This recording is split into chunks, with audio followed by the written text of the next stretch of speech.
Bwana, dakika 90 zimeweza kutamatika kwenye mchezo kati ya klabu ya Simba dhidi ya timu ya Esperance kutokea pale nchini Tunisia. Mchezo ambao kiukweli ulikuwa na matukio mengi na kaza wa kaza, lakini umeweza kutamatika kwa sare ya kufungana chuma 2-2. Sasa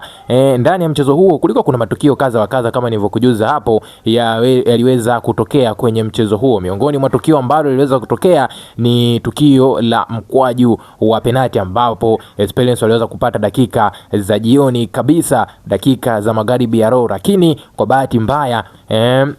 Esperance wakakosa mkwaju ule wa penalti na kufanya mchezo utamatike kwa sare ya kufungana chuma 2-2. Sasa ninavyozungumza naye hapa tayari CAF wamekushaweza kutoa taarifa yao kuhusiana na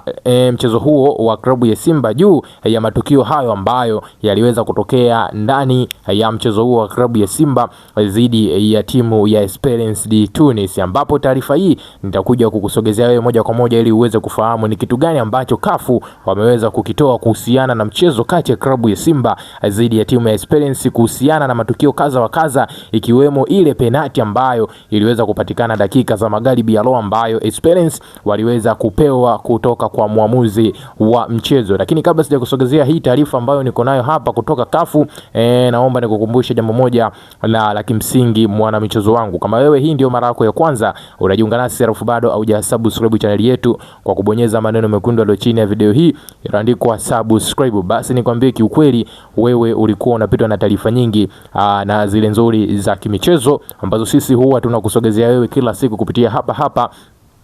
Data Kicks Media. Cha kufanya sasa hivi ili usiendelee kupitwa na hizo taarifa zetu zote mpya za kimichezo, hakikisha unakwenda kusubscribe channel yetu kwa kubonyeza maneno mekundu yaliyo chini ya video hii yanaandikwa subscribe, kisha kutani on notification. Kwa kufanya hivyo wewe utakuwa ni mdau wetu wa kwanza na mwanafamilia wetu wa kwanza kuweza kujipatia kila aina ya taarifa mpya ya kimichezo ambayo sisi huwa tunakusogezea wewe kila siku moja kwa moja kupitia hapa Data Kicks Media. Sasa na kama wewe tayari umekushaweza kusubscribe channel yetu, sasa twende kazi tukaangazie kuhusiana na kile ambacho nimeweza kukujuza hapo awali. Tumetoka kushuhudia mchezo wa dakika 90 kati ya klabu ya Simba dhidi ya timu ya Esperance kutokea pale nchini Tunisia, mchezo ambao uliweza kutamatika kwa sare ya kufungana chuma 2-2, ambapo kiukweli mchezo ulikuwa wa kasi, mchezo ulikuwa na tension kubwa, lakini kwa klabu ya Simba alikuwa anahitaji sana matokeo chanya tofauti na sare ambayo wameweza kuipata ndani ya dakika 90, lakini kwa upande wa Esperance wao walikuwa wanahitaji matokeo yoyote isipokuwa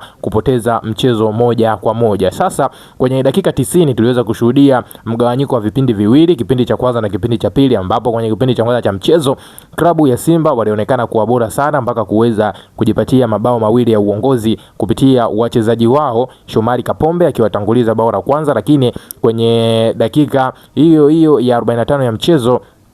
Yusufu Kagoma akiingia nyavuni tena na kuwafanya klabu ya Simba waende mapumziko kwa kuongoza chuma 2-2 dhidi ya timu ya Esperance. Wadau wengi waliamini kwa matokeo hayo ambayo klabu ya Simba ameweza kuyapata kipindi cha kwanza kwa kutangulia kwa magoli 2-2 dhidi ya mgeni wake au dhidi ya mpinzani wake Esperance de Tunis, huenda klabu ya Simba angelishikilia bomba mpaka dakika 90 zote kuweza kutamatika na kuondoka na alama 3 muhimu, alama ambazo zingemweka angarau katika nafasi nzuri ya kupambania kufuzu kwenda kwenye hatua ya robo finali ya michuano ya klabu bingwa barani Afrika. Lakini sabu za maana ambazo ziliweza kufanyika kutoka kwenye timu ya Esperance de Tunis kwenye kipindi cha pili cha mchezo zimefanya mchezo uweze kubadilika ndani ya kipindi cha pili cha mchezo, ambapo waliweza kuja na nguvu ya kutosha, morali ya kutosha kuhakikisha wanapambana kwa hali na mali ili kuweza kulevo mzani ama kuongeza magoli zaidi, ambapo tuliweza kushuhudia Esperance ikibadilika kimbinu, lakini pia kiuchezaji. Transition yao wanapotoka eneo lao kuelekea eneo la klabu ya Simba wanakuwa na wachezaji wengi katika eneo la mwisho na kuwasaidia wao kuweza kupata bao la kwanza la kuangarau kutengeneza mazingira ya kusawazisha, lakini wakaja kupata tena bao la pili kupitia mchezaji Diakite. Bao la kwanza likifungwa na mchezaji Diakite, bao la pili ikija kufungwa na mchezaji Bwari, ambapo na kufanya mchezo huo uweze kurevo kwa mzani wa chuma 2-2, ambapo hapo mambo yakarudi nyuma kabisa. Klabu ya Simba ni kama vile walistukizwa kwa namna ambavyo Esperance Esperance walirudi kipindi cha pili cha mchezo na kutengeneza mashambulizi yao mpaka kuweza kusawazisha mzani na kuwafanya kugawana alama ndani ya dakika 90. Sasa kuna tukio moja liliweza kutokea kwenye dakika za magharibi ya leo kabisa, dakika za mwishoni zile dakika za 90 za mchezo. Tukio lilikuwa linamuonyesha mchezaji wa timu ya Esperance akielekea kwenye boksi la klabu ya Simba, huku mchezaji ama beki wa timu ya Simba hapa anamzungumzia To akiwa kama anamkaba, na kwa bahati mbaya mchezaji ule aliweza kuanguka kwenye boksi na mwamuzi wa mchezo kuamua ule uwe ni mkwaju wa penalti. Sasa ukiangalia kwa namna ambavyo move ya mchezaji wa timu ya Esperance na move ya mchezaji wa klabu ya Simba jinsi alivyokuwa anaelekea lango la klabu ya Simba, binafsi yangu bila shaka ile haikupaswa kuwa penalti ya moja kwa moja, kwa maana ya kwamba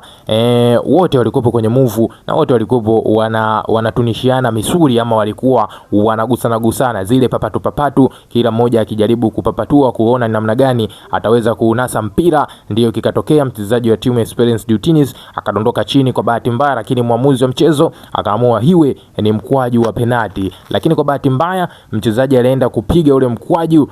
wa penalti, aliweza kuangua mnazi na mpira ukaenda huko ulipodondokea ujulikani na kufanya mchezo utamatike ndani ya dakika 90 kuweza kufungana kwa chuma 2-2 na kugawana alama, klabu ya Simba akiondoka na alama moja huku timu ya Esperance de Tunis naye akiondoka na alama moja. Sasa kwa matokeo ambayo yamepatikana ndani ya dakika 90 kwenye mchezo kati ya klabu ya Simba dhidi ya timu ya Esperance de Tunis, inapelekea sasa muonekano wa kundi D ambapo ndani yake kuna timu ya Simba uweze kuonekana kama hivi ninavyokuja kukusomea hapa sasa hivi. Kwa upande wa nafasi ya kwanza inashikiliwa na timu ya Stade Malien kutokea pale nchini Mali, wao wakiwa wamecheza michezo 4 na kuweza kujikusanyia takribani alama